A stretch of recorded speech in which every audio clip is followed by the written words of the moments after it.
menerangkan atau membentangkan tentang tajuk di mana mengenai satu isu yang berkaitan dengan elemen-elemen penting dalam MHRM ataupun dikenali sebagai pengurusan sumber manusia. Seperti yang anda lihat di pengenalan ini, dalam pengurusan sumber manusia terdapat pelbagai rupa dan merangkumi pelbagai fungsi penting dalam pengurusan sumber manusia, iaitu staffing, human resource development, performance management, compensation, safety and health, and employee and labor relations. Ianya untuk mewujudkan persekitaran kerja yang harmoni dan produktif di sebuah organisasi. Okey, staffing atau dikenali sebagai penjawatan. Satu isu tentang penjawatan ini adalah di mana kekurangan bakat dan ketidakpadanan kemahiran.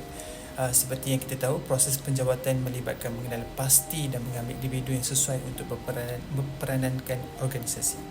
Isu dalam penjawatan ini ialah kekurangan bakat dan ketidakpadanan kemahiran disebabkan industri dan keperluan pekerja yang berkembang pesat. Organisasi sering bergelut untuk mencari calon yang mempunyai kemahiran dan kelayakan yang diperlukan. Ini menyebabkan kekosongan jawatan yang berpanjangan dan menghalang pentubuhan organisasi itu tersebut.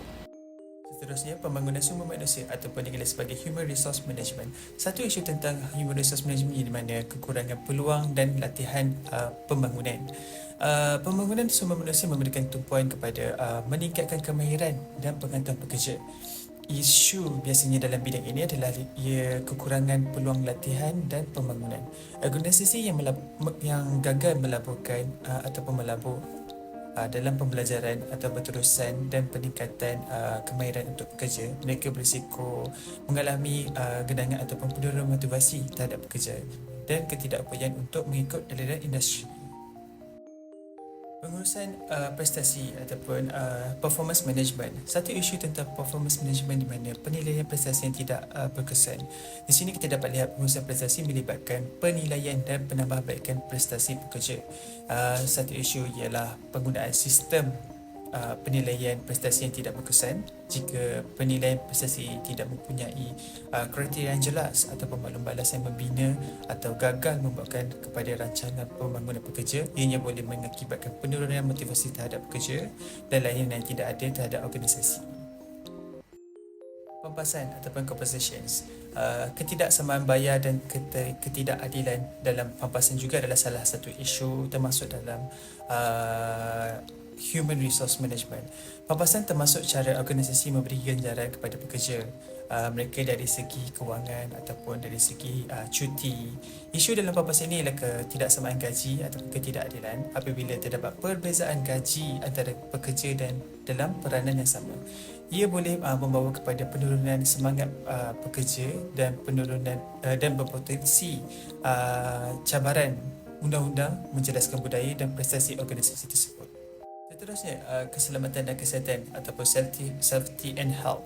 Ini adalah langkah-langkah kesihatan keselamatan yang paling penting dalam sebuah organisasi. Kecuaian ataupun tidak mengambil berat tentang keselamatan adalah salah satu isu terdapat dalam human resource dalam elemen keselamatan dan kesihatan. Keselamatan dan kesihatan mewujudkan persekitaran kerja yang selamat. Isunya ialah kehadiran langkah-langkah kesihatan dan keselamatan pekerjaan yang tidak mencukupi, membolehkan pekerja berasa was-was atau tidak selamat bekerja di satu tempat tersebut. Organisasi yang mengabaikan untuk mengutamakan risiko keselamatan pekerjaan, kemalangan, kecederaan dan potensi lebih undang-undang akan merosakkan semangat pekerja dan reputasi organisasi tersebut. Di elemen yang terakhir ini, iaitu elemen yang ke-6, hubungan pekerja dan buruh, di mana isunya adalah komunikasi yang lemah dan penyelesaian pertikaian. Ianya hubungan pekerja dan buruh melibatkan pengurusan hubungan antara pekerja dan organisasi. Isu dalam bidang ini ialah komunikasi yang lemah dan amalan penyelesaian pertikaian yang tidak mahir menjadikan kegagalan untuk menangani kebimbangan pekerja, kekurangan ketulusan dan penyelesaian konflik yang tidak berkesan. Boleh menyebabkan kepercayaan ataupun penurunan kepuasan kerja dan juga tindakan penurunan. Kesimpulannya, dalam isu-isu yang berkaitan tentang elemen-elemen HR ataupun Human Resource Management ini adalah di mana dalam mengenasi isu ini, profesional HR ataupun sebagai seorang pengurus sumber manusia mestilah mengambil pendekatan yang proaktif dan strategik, bekerja rapat dengan pengurusan dan pekerja untuk membangunkan penyelesaian komprehensif yang menggalakkan kesejahteraan pekerja, pertumbuhan organisasi dan persekitaran kerja yang positif. Sekian sahaja daripada saya. Terima kasih. I know gold is not enough.